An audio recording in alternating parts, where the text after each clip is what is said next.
बहुत छोटी थी मैं जब मेरे सौतेले बाप ने मुझे जुए में हारकर एक बूढ़े आदमी से मेरी शादी कर दी। लेकिन जब मेरा पति कमरे में आया तो यह देखकर मैं हैरान रह गई कि वह तो एक जवान आदमी था। मेरे पति ने कहा, मैं तुम्हें 3 महीने बाद एक सरप्राइज दूंगा। और जैसे ही 3 महीने बीते मुझ पर तो आसमान टूट पड़ा, क्योंकि वह तो रौनित, दिल्ली का एक लड़का जो अपने पिता, भाई राहुल और बड़ी बहन दिव्या के साथ रहता था। उनके पिता की कपड़ों की दुकान थी और जीवन आरामदायक था। रौनित को पढ़ाई का बहुत शौक था। जीवन में कुछ ऐसे कड़वे अनुभव होते हैं जब अपने ही धोखा दे जाते हैं। ऐसे में भरोसा टूट जाता है और रिश्ते बेमानी लगने लगते हैं। यह दुख इंसान को अंदर से खोखला कर देता है। जिंदा रहते हुए भी वह मुर्दा हो जाता है। रौनित के जीवन की खुशियां ज्यादा देर न ठहरी। एक दुखद दिन उसका भाई राहुल अपनी माँ को स्कूल से वापस लेकर आ रहा था जब एक दुर्घटना हो गई।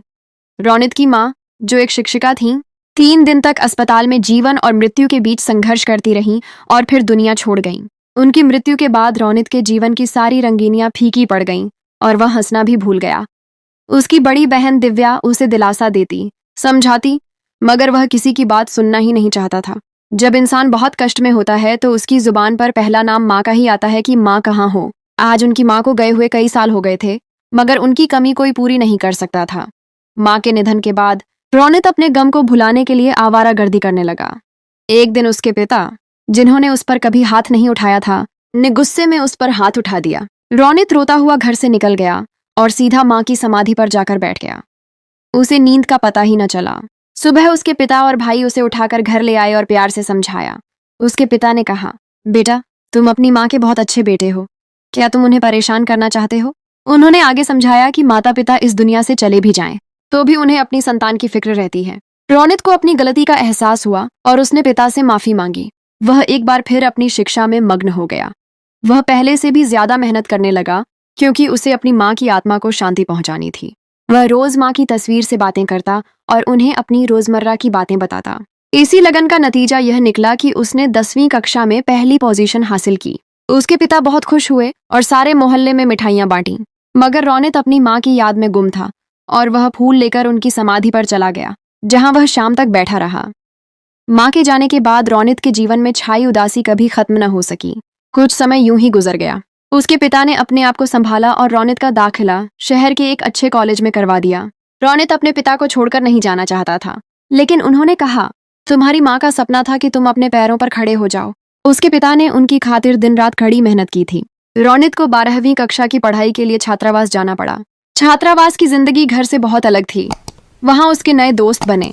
रौनित पढ़कर कुछ बनना चाहता था, लेकिन बुरे साथियों की सोहबत ने उसको भी बिगाड़ दिया। वह रोज कॉलेज छोड़कर बाहर आवारागर्दी करने लगा। वह अपनी शिक्षा, पिता की ममता और माँ के सपने को भुला चुका था। अब उसकी दुनिया में सिर्फ उसके दोस्त थे। रौनित का एक दोस्त जीवन था, जो उसकी हालत देखकर बहुत परेशान रहता था। वह उसे इन दोस्तों से दूर रहने की नसीहत देता था। रौनित की जीवन से अक्सर बहस हो जाती थी, जिसकी वजह से जीवन ने उसका साथ छोड़ दिया। जब जीवन को रौनित के गलत रास्तों पर चलने का पता चला तो उसने उसे दोबारा समझाने की कोशिश की, लेकिन रौनित को किसी की बात समझ नहीं आती थी और वह लड़कियों के चक्कर में भी पड़ चुका था। उसने जीवन को धक्का दिया और उसे वहां से जाने को कहा। रौनित के बाकी दोस्त उस पर हंसने लगे, जबकि जीवन की आंखों में आंसू थे। रौनित के हाथों अपमानित होने पर नहीं, बल्कि उसे तबाही के रास्ते पर जाते देखकर। इंसान के जीवन में कई तरह के दोस्त आते हैं, कुछ अच्छे और कुछ बुरे। अगर हम अच्छे दोस्तों का साथ देंगे तो अच्छे बनेंगे, और अगर बुरे लोगों का साथ देंगे तो बुरे बनेंगे। यह उम्र ही ऐसी होती है जब इंसान सीधे रास्ते से भटक जाता है। पिछले 2 सालों में रौनित सिर्फ 3 बार घर गया था। वह अपनी छुट्टियां भी कॉलेज की बजाय अमीर दोस्तों के साथ गुजारता था। उसका नाम 2 साल पहले ही कॉलेज से कट चुका था और उसने परीक्षा देने की जहमत भी नहीं की थी। वह बहुत होशियार था और उसका दोस्त जीवन अब 2 साल उससे आगे निकल चुका था। रौनित को किसी चीज की परवाह नहीं थी। उसके घर वालों को जब उसके नशा करने का पता चला तो उसके पिता उसे लेने आ गए। उन्होंने उसके दोस्तों के सामने कोई बात नहीं की और वह चुपचाप घर वापस आ गया। वह सारा रास्ता खामोश रहा, डरा हुआ था कि उसके पिता और भाई उस पर नाराज होंगे।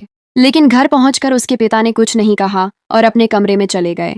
घर आकर उसे पता चला कि उसकी बहन दिव्या की शादी हो चुकी थी। उसका भाई उसे छात्रावास लेने गया था, लेकिन उसके दोस्त जीवन ने उसे बताया कि रौनित गलत रास्तों पर चल पड़ा है। पिता ने भाई को उसे लाने से मना कर दिया था। वह अपनी बहन की शादी में शामिल न हो सकने पर बहुत दुखी था। वह हैरान था कि वह कैसे इतना लापरवाह हो गया था कि उसे कुछ याद न रहा। शाम को उसकी बहन दिव्या उससे मिलने आई।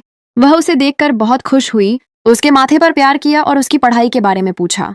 फिर उसने कुछ पैसे निकालकर उसे दिए। रौनित का जमीर अचानक जाग उठा और उसे झकझोरने लगा। वह जितना उसे दबाने की कोशिश करता, वह उतना ही उसे तकलीफ देता। वह उठा और अपने कमरे में आ गया। कुछ देर लेटा रहा और कब सो गया पता ही न चला। फिर उसका भाई नाश्ते का कहकर बाहर चला गया। उसकी बहन उससे मिले बिना ही चली गई थी। शायद उसे बुरा लगा था कि उसने पैसे नहीं लिए थे। रौनित बच्चा तो नहीं था, लेकिन उसे समझ नहीं आ रहा था कि उसके साथ क्या हो रहा है। उसे लगा कि वह पागल हो जाएगा। नाश्ता करने के बाद उसके पिता ने उसे अपने कमरे में बुलाया। वह डरते डरते कमरे में दाखिल हुआ। उसके पिता खामोशी से उसे देखते रहे। उसके पिता ने गहरी आवाज में कहना शुरू किया, क्या तुम्हें कभी यह ख्याल नहीं आया कि तुम्हारे भाई राहुल की शादी की उम्र निकली जा रही है और वह शादी क्यों नहीं कर रहा? उसका रिश्ता भी 2 साल पहले खत्म हो चुका है। क्या कभी यह सोचा कि तुम्हारी बहन दिव्या की शादी इतनी जल्दी क्यों कर दी? क्या तुमने यह सोचा कि तुम्हारा बाप इतने अरसे तुमसे मिलने क्यों नहीं आया? या फिर तुमने कभी यह सोचा कि तुम्हारी माँ की आत्मा अब क्यों बेचैन रहती है? वह कुछ देर खामोश हुए, फिर दोबारा बोले, तुम तो मेरे अच्छे बेटे थे। मुझे कितना गर्व था कि मेरा बेटा एक अच्छा इंसान बनेगा, हमारे परिवार में पहला लड़का होगा जो इतना पढ़ेगा और अपने बाप का नाम रोशन करेगा। पर तुमने क्या किया? मैं दिन रात तुम्हारे लिए मेहनत करता रहा और तुम हमारे साथ धोखा करते रहे। हम कई कई दिन भूखे रहे ताकि तुम्हारी पढ़ाई के लिए पैसे जमा कर सकें। तुम्हारे भाई ने माँ के जाने के बाद अपनी पढ़ाई बीच में छोड़ दी क्योंकि मुझे सहारे की जरूरत थी। वह मेरे साथ दुकान पर बैठने लगा ताकि तुम कुछ बन जाओ। हमारा ईमानदारी का पैसा तुमने न जाने किन किन अय्याशियों में उड़ा दिया। तुम्हें एक बार भी शर्म न आई? तुमने जब जब पैसे मांगे, यहाँ तक कि तुम्हारे भाई ने अपनी शादी के लिए जो पैसे जमा करके रखे थे वह भी तुम्हें भेजता रहा। कारोबार कई महीने बंद रहा। हम हालात की वजह से परेशान रहे, लेकिन तुम्हें किसी चीज की कमी नहीं होने दी। मेरे पास इतने पैसे नहीं बचे थे कि मैं अपने बड़े बेटे की शादी कर सकता, पर वह फिर भी चुप रहा। पिता के शब्द रौनित के दिल में तीर की तरह उतर रहे थे। वह कहता रहा, पिताजी कोई बात नहीं, रौनित अभी छोटा है, समझ जाएगा। अगर वह पढ़ लिख जाएगा तो उसकी जिंदगी बन जाएगी। पर तुम क्या संवरना चाहते थे? तुम तो अमीर दोस्तों के साथ मिलकर अय्याशी करते रहे।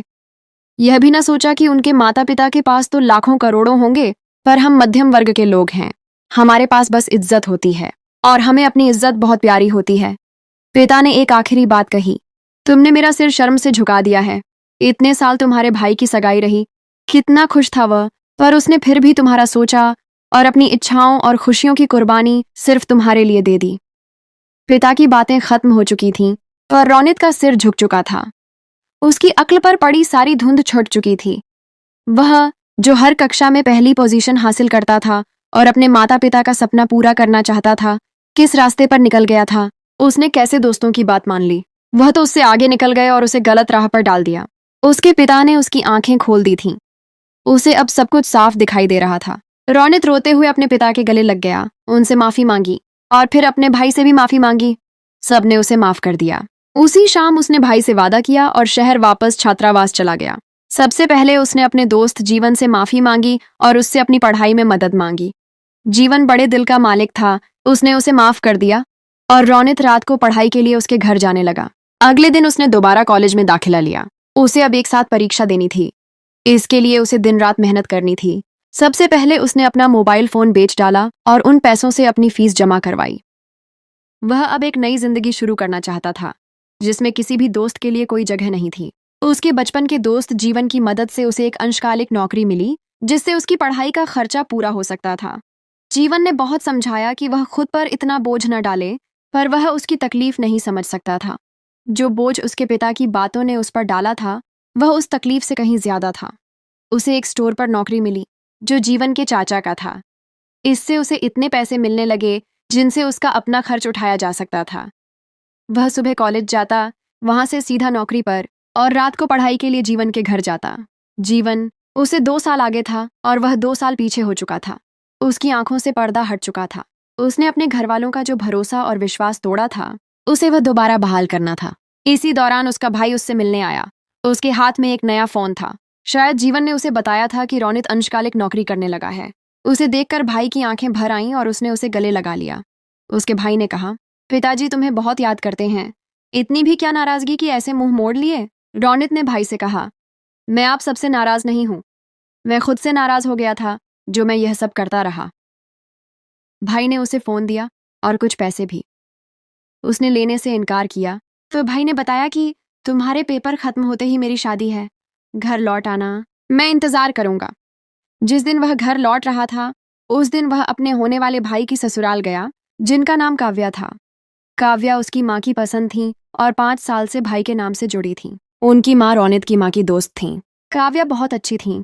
जब वह उनके घर पहुंचा तो उसकी मुलाकात उनके पिता से हुई।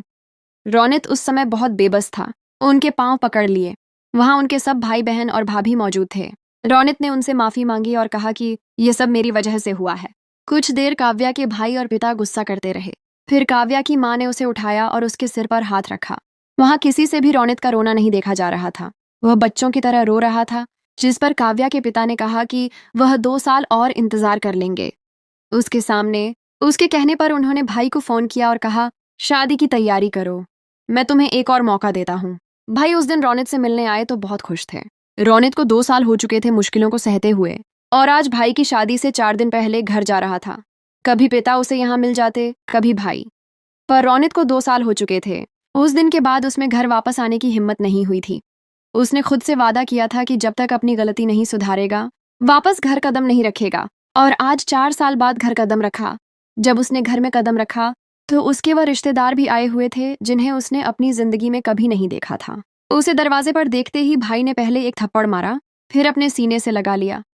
रौनित की आंखों में आंसू थे। भाई ने थप्पड़ इसलिए मारा कि उन्होंने उसे 1 महीने पहले आने को कहा था और वह मेहमानों की तरह 4 दिन पहले आ रहा था।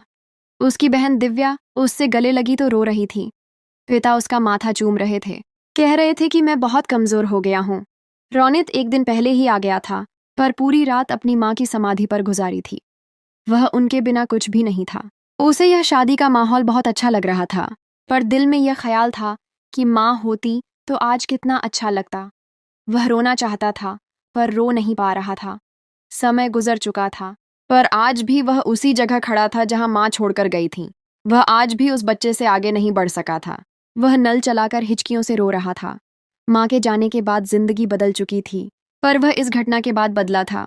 अब वह पहले वाला रौनित नहीं रहा था, जो छोटी छोटी बातों पर बिगड़ जाता था। भाई की शादी सुख शांति से हो गई। भाभी काव्या ने 3 दिन में पूरे घर को संभाल लिया, जैसे माँ ने संभाला हुआ था। काव्या भाभी बहुत अच्छी थीं। जब से भाई की शादी हुई थी, दोनों बहुत खुश नजर आते थे। 1 महीने बाद पिता और भाई से इजाजत लेकर रौनित शहर को रवाना हो गया। उस दिन पिता और उसकी बहन दिव्या की आंखों में आंसू थे, जो उस वक्त उसे अपनी माँ जैसी लग रही थी। पिता सही कहते थे, बड़ी बहनें माँ जैसी होती हैं। सबसे मिलकर उसका रुख अब माँ की समाधि की तरफ था। वहां दोपहर से शाम हो चुकी थी। सूर्यास्त की पूजा हो रही थी और रौनित अपना बैग उठाकर बस पर सवार हो गया। रात को 12 बजे अपने छात्रावास पहुंचा और सुबह से नौकरी पर जाना शुरू कर दिया। कुछ दिनों बाद विश्वविद्यालय भी शुरू हो जाना था। उसके अंदर की उदासी खत्म होने के बजाय और बढ़ती जा रही थी। पढ़ाई जारी थी और तभी उसे एक निजी संस्थान में नौकरी मिल गई। उसकी जिंदगी बहुत व्यस्त हो चुकी थी। खुद अपने लिए भी उसके पास समय नहीं था। अक्सर जीवन आ जाता तो बातचीत हो जाती, वरना घर फोन किए भी कई कई दिन गुजर जाते।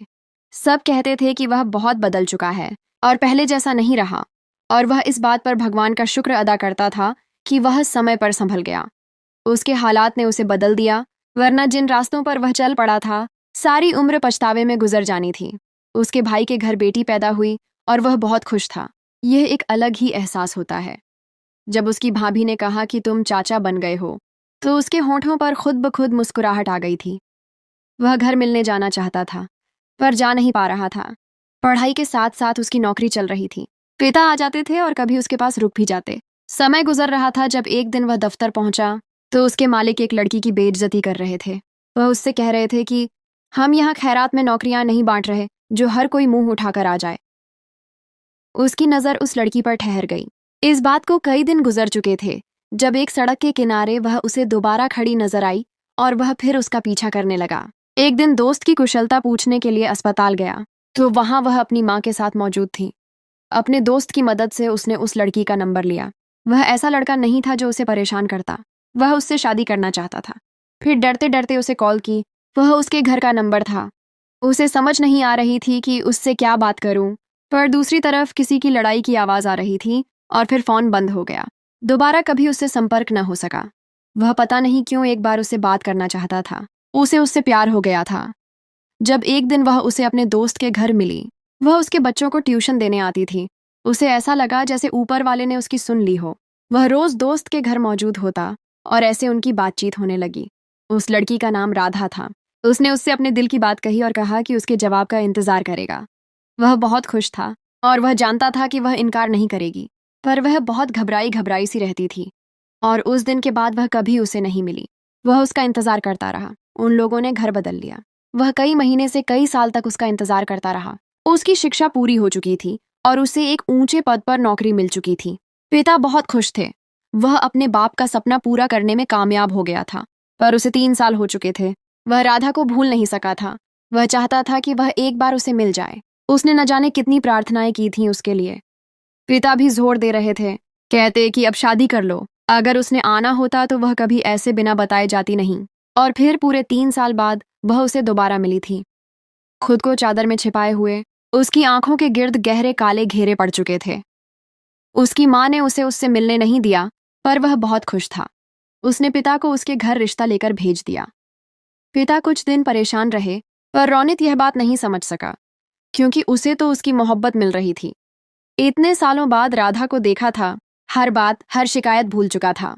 उन लोगों ने हाँ कर दी थी और 1 महीने के अंदर अंदर उसकी शादी हो गई। और उस दिन उसके साथ अजीब घटना हुई। उसकी शादी की रात थी। वह बहुत खुश था। जैसे ही कमरे में जाने लगा तो अचानक दरवाजे पर उसके ससुर खड़े हो गए और बोले, मैं तब तक तुम्हें अपनी बेटी का मुंह नहीं देखने दूंगा जब तक तुम मेरी यह शर्त पूरी न करो। वह मान गया और पूरे 3 महीने तक घर से दूर एक मंदिर पर बैठकर भीख मांगता रहा। उसके घरवाले सभी कहते रहे कि यह तो फकीर भी बन गया। जब उसके 3 महीने पूरे हुए तो वह बहुत खुश हुआ। जैसे ही घर में दाखिल हुआ तो पत्नी पर नजर पड़ते ही उसकी जान निकल गई। उसकी गोद में तो बच्चा था, जो कुछ दिन का या शायद 1 महीने का था। उसे धोखे पर धोखे मिल रहे थे। वह समझ चुका था कि उसकी पत्नी है ही धोखेबाज। इतनी बड़ी बात हो गई और उसे खबर तक नहीं। उसने उसे धक्के देकर घर से निकाल दिया। उससे कहा कि मैं तुमसे बहुत मोहब्बत करता था। इतने साल तुम्हारा इंतजार करता रहा, तुम्हारे अलावा किसी को नजर उठाकर नहीं देखा। उस दिन मैं इंतजार करता रहा कि तुम आओगी, पर तुम नहीं आई। और फिर आई भी तो एक बार भी मुझे अपने इस गुनाह का नहीं बताया। और मैं पागलों की तरह मंदिरों पर फकीर बनकर घूमता रहा। तुमने मेरी मोहब्बत का, मेरे जज्बातों का मजाक बना डाला। वह दुनिया का सबसे पागल इंसान एक औरत के हाथों बेवकूफ बनता गया। वह कभी किसी के लिए नहीं रोया था, पर उस दिन रो रहा था। उसकी पत्नी उसकी मिन्नतें कर रही थी कि एक बार उसकी बात सुन ले। उसने उसे धक्के देकर घर से निकाल दिया था और खुद भी घर छोड़कर वापस शहर जा चुका था जहां नौकरी करता था। घर वालों ने बहुत कोशिश की उससे संपर्क करने की, पर वह बहुत टूट चुका था। किसी से कोई संपर्क न किया। उसके साथ इतना बड़ा धोखा हुआ था कि वह बर्दाश्त नहीं कर पा रहा था। रात को सड़कों पर निकल जाता और आवारा लड़कों की तरह आवारागर्दी करता। उसे सुकून नहीं मिल रहा था और फिर वापस अपनी माँ की समाधि पर चला गया और वहीं बैठकर रोता रहा। अपनी माँ से कहता रहा कि मैंने समझा था कि स्त्री बहुत पवित्र और वफादार होती है, क्योंकि मैंने आपको देखा था, पर जब मैंने शादी की तो मेरी पत्नी में यह सब कुछ नहीं था। वह वापस मोहल्ले में आया। पिता को भी पता नहीं चलने दिया था और सुबह होते ही वापस चला गया था। उसकी शादी को 4 महीने होने वाले थे। उसने फ्लैट तक छोड़ दिया था। पिता ने कई बार पूछा, पर उसने किसी को कुछ नहीं बताया। फिर एक दिन अपने भाई को कॉल की और उसे कहा कि वह अपनी पत्नी को तलाक भेज रहा है, क्योंकि उसे उसकी बहन से पता चल गया था कि पिता उसकी पत्नी को वापस ला रहे हैं और वह हरगिज उसका मुंह नहीं देखना चाहता था। और फिर एक दिन पिता पता नहीं कैसे उसके फ्लैट पर आ गए। पिता के साथ उसकी पत्नी भी थी। उसे देखते ही उसका गुस्सा चरम पर पहुंच चुका था। उसे लगा कि उसकी दिमाग की नसें फट जाएंगी। पिता ने उसे कहा, पहले एक बार हकीकत जान लो, उसके बाद जो फैसला करोगे वह मुझे मंजूर होगा।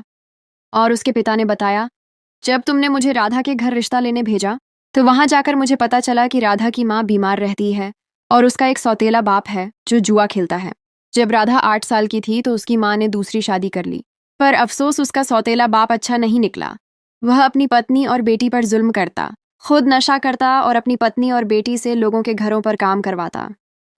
पिता ने भावनात्मक और दर्द भरी आवाज में कहा, और जिस दिन तुमने राधा को शादी के लिए प्रस्तावित किया था, उस दिन राधा आना चाहती थी, तुमसे शादी करना चाहती थी, पर उसका सौतेला बाप राधा को जुए में हार आया और राधा का जबरदस्ती विवाह करवा दिया और उसकी माँ भी कुछ नहीं कर सकी। और जब मैं राधा का रिश्ता लेने गया तब उसकी माँ ने बताया कि राधा 7 महीने की गर्भवती है और उसका पति कुछ महीने पहले मर चुका है। राधा ने कोई गुनाह नहीं किया था, वह तो निर्दोष थी। और तुम तो जानते हो कि अनाथ लड़की के साथ यह दुनिया वाले कितना जुल्म करते हैं। मुझे तुम पर भरोसा था, तुम राधा से मोहब्बत करते थे, पर मैंने कभी नहीं सोचा था कि तुम एक बार फिर मुझे तकलीफ दोगे। और उस दिन अपने ससुर की बात सुनकर तुम चले गए, और वह तो चाहता ही नहीं था कि कभी राधा की शादी हो। और आज इसीलिए तुम्हारी पत्नी को तुम्हारे पास लाया हूं, क्योंकि उसकी माँ भी उसको छोड़कर इस दुनिया से चली गई है और अब तुम्हारे अलावा राधा का कोई सहारा नहीं है। पिता खामोश हो चुके थे और रौनित को ऐसा महसूस हो रहा था जैसे उसके कंधों पर कितना बड़ा बोझ हो, क्योंकि राधा की गोद में जो बच्चा था वह भी 2 महीने ही जिंदा रहा था और पिता चले गए। रौनित ने पछतावे और मोहब्बत में डूबी आवाज में राधा से माफी मांगी, क्योंकि वह अपनी पत्नी का गुनहगार था। उसे ऐसा नहीं करना चाहिए था। उसने कितने दुख देखे थे, वह तो सिर्फ प्यार करता था। उसकी पत्नी ने उसे माफ कर दिया और वह बहुत खुश हैं। आज उनकी शादी को 7 साल गुजर चुके हैं और उनके 2 बेटे हैं। उसने उन दोनों का नाम शुभ और कबीर रखा है। 7 साल गुजर चुके थे और रौनित की जिंदगी में अब कोई कमी नहीं थी। उसके 2 बेटे शुभ और कबीर उसकी और राधा की दुनिया थे। वह एक खुशहाल परिवार थे। रौनित अपने काम में कामयाब हो चुका था और अक्सर अपने दफ्तर के काम से बाहर भी जाता था। एक दिन उसे एक कॉन्फ्रेंस के लिए मुंबई जाना पड़ा। वह इस शहर में पहले भी आ चुका था, लेकिन इस बार कुछ अलग था। मुंबई में रौनित की मुलाकात एक युवा और प्रतिभावान डिजाइनर अरमान से हुई। अरमान के पास फैशन के बारे में गहरा ज्ञान था और वह रौनित की कंपनी के लिए एक नया कलेक्शन डिजाइन करना चाहता था। रौनित को अरमान के डिजाइन बहुत आकर्षक लगे और उसने उसे अपनी कंपनी के लिए नौकरी की पेशकश की। अरमान ने तुरंत हाँ कर दी और जल्द ही रौनित की कंपनी का एक अहम हिस्सा बन गया। अरमान बहुत मेहनती और ईमानदार व्यक्ति था और उसने रौनित का दिल जीत लिया। रौनित उसे अपने छोटे भाई की तरह समझने लगा और अरमान भी उसका बहुत सम्मान करता था। वह दोनों बहुत जल्दी अच्छे दोस्त बन गए। इसी दौरान रौनित का बचपन का दोस्त जीवन भी अपनी जिंदगी में सफलता की बुलंदियों को छू रहा था। उसने एक कामयाब सॉफ्टवेयर कंपनी स्थापित की थी और वह एक सामाजिक कल्याण संगठन के लिए भी काम करता था। जीवन का उद्देश्य युवाओं की मदद करना था, खासकर उन लोगों की जो गलत रास्तों पर भटक जाते हैं। एक दिन जीवन ने रौनित से फोन पर बात करते हुए कहा, रौनित, मुझे एक ऐसे व्यक्ति की तलाश है जो मेरे संगठन के लिए एक अच्छा सलाहकार बन सके। मुझे लगता है कि तुम इस काम के लिए सर्वश्रेष्ठ हो, क्योंकि तुमने जीवन में बहुत से कड़वे अनुभवों से गुजरकर सबका सीखा है। रौनित को जीवन की पेशकश बहुत पसंद आई और उसने सहमति दे दी। अब वह अपने काम के साथ साथ जीवन के संगठन में भी समय देने लगा। उसने बहुत से युवाओं से मुलाकात की और उन्हें अपनी जिंदगी की कहानी सुनाई। उसके अनुभवों ने बहुत से युवाओं के जीवन में सकारात्मक बदलाव लाए। अरमान रौनित के घर भी आने लगा और जल्द ही उसके परिवार का एक हिस्सा बन गया। राधा भी अरमान को बहुत पसंद करने लगी और रौनित के बच्चे भी उससे बहुत हिल मिल गए थे। अरमान उनके लिए नए खिलौने और तोहफे लाता था। एक दिन रौनित ने देखा कि अरमान के बर्ताव में बदलाव आ रहा है। वह रौनित से बेवजह सवाल पूछने लगा था, जैसे उसकी कंपनी के वित्तीय मामलों और अहम दस्तावेजों के बारे में। रौनित को शक हुआ, लेकिन उसने इसे नजरअंदाज कर दिया, यह सोचकर कि शायद वह कंपनी के बारे में और जानना चाहता है। एक दिन जब रौनित का दफ्तर बंद था, वह कुछ जरूरी कागजात लेने के लिए दफ्तर गया। वहां उसने अरमान को कंप्यूटर पर काम करते हुए पाया। जब रौनित ने उसे देखा तो अरमान ने जल्दी से कंप्यूटर बंद कर दिया। रौनित ने महसूस किया कि कुछ गड़बड़ है। उसने अरमान से पूछा, तुम यहाँ क्या कर रहे हो? अरमान घबरा गया और कहने लगा, कुछ नहीं, बस एक प्रोजेक्ट पर काम कर रहा था। रौनित को उसकी बात पर यकीन नहीं आया और उसने कंप्यूटर जांच किया। उसने जो कुछ देखा वह देखकर उसके पैरों तले जमीन खिसक गई। अरमान उसकी कंपनी के अहम राज एक प्रतिद्वंद्वी कंपनी को बेच रहा था। रौनित को बहुत बड़ा झटका लगा। वह अपने आप को मूर्ख महसूस कर रहा था। अरमान ने रौनित से कहा, मैंने यह सब जानबूझकर नहीं किया। मुझे पैसों की जरूरत थी और उन्होंने मुझे बहुत ज्यादा रकम की पेशकश की। रौनित का दिल टूट गया, क्योंकि वह अरमान को अपना दोस्त समझता था। उसने अरमान को नौकरी से निकाल दिया और पुलिस में शिकायत दर्ज करवाई। अरमान को जेल भेज दिया गया। अरमान के धोखे से रौनित एक बार फिर बहुत ज्यादा मानसिक तनाव में आ गया। उसे एक बार फिर यह महसूस होने लगा कि दुनिया में कोई भी भरोसे के काबिल नहीं है। वह वापस अपने पुराने बर्ताव में लौट रहा था। वह अपनी पत्नी और बच्चों से दूर हो गया था और अपने आप को कमरे में बंद कर लिया था। राधा ने उसे समझाने की बहुत कोशिश की, लेकिन रौनित उसकी बात सुनने को तैयार नहीं था। वह कहता था कि मैं फिर से मूर्ख बन गया हूँ। मेरे अच्छे दोस्त ने ही मुझे धोखा दिया है। जीवन को जब इस बात का पता चला तो वह तुरंत रौनित के घर आया। उसने रौनित को समझाया, रौनित, कुछ लोग धोखेबाज होते हैं, लेकिन इसका मतलब यह नहीं कि दुनिया के सारे लोग ही ऐसे हैं। तुम्हारे पिता, तुम्हारा भाई, तुम्हारी बहन और मैं, हम सब तुम्हारे साथ हैं। जीवन ने रौनित को एक बार फिर जीवन का महत्व सिखाया। उसने उसे याद दिलाया कि जीवन में मुश्किलें आती रहती हैं, लेकिन हमें उनसे लड़ना सीखना चाहिए। रौनित को जीवन की बातों ने हिम्मत दी। रौनित ने अपने आप को संभाला और दोबारा अपने कारोबार पर ध्यान देना शुरू किया। उसने फैसला किया कि वह फिर कभी किसी पर बेवजह भरोसा नहीं करेगा। उसने अपनी जिंदगी में एक नया सिद्धांत बना लिया था, अपने करीबी रिश्तों पर भरोसा करो, लेकिन अपने कारोबार में समझदारी से काम लो। उसने अरमान को माफ कर दिया, क्योंकि उसने महसूस किया कि अरमान भी किसी मजबूरी का शिकार था। रौनित ने फैसला किया कि वह अपनी सफलता को दूसरों की मदद करने के लिए इस्तेमाल करेगा। उसने जीवन के संगठन को अपनी कंपनी का हिस्सेदार बनाया और युवाओं के कल्याण के लिए काम करना शुरू कर दिया।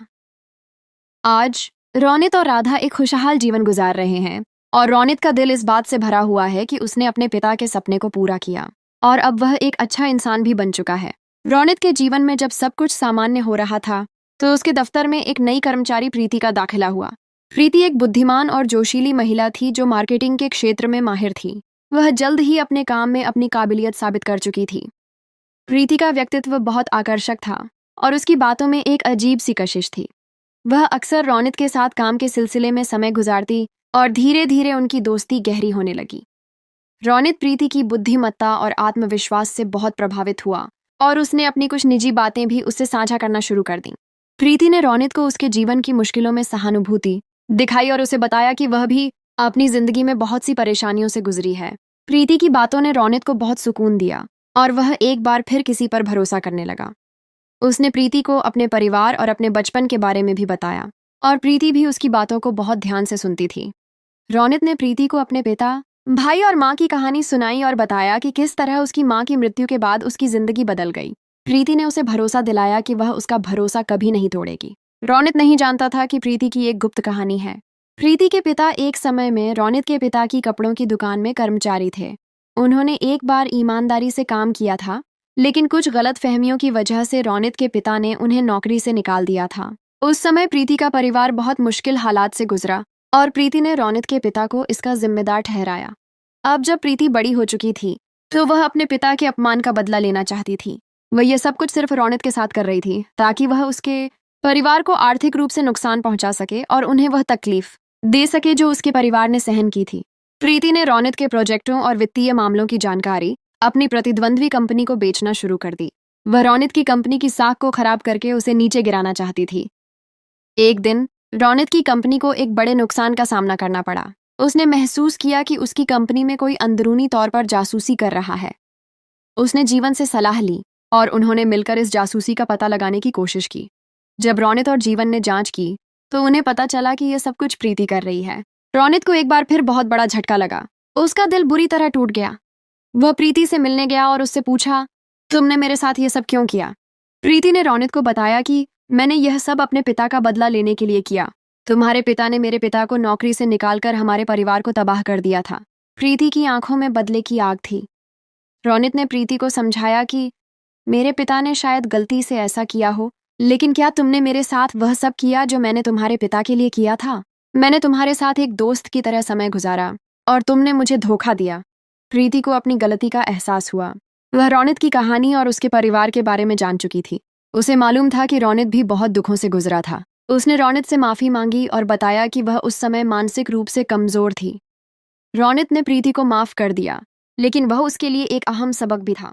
उसने सीखा कि हर कहानी के दो पहलू होते हैं। उसने प्रीति को बताया कि मैं तुम्हें माफ कर दूंगा, लेकिन तुम्हें अपने पापों का प्रायश्चित खुद करना चाहिए। प्रीति ने रौनित की बात मानी और अपनी जिंदगी को सुधारना शुरू किया। उसने अपने किए हुए नुकसान की भरपाई करने की कोशिश की और रौनित की कंपनी को दोबारा खड़ा करने में मदद की।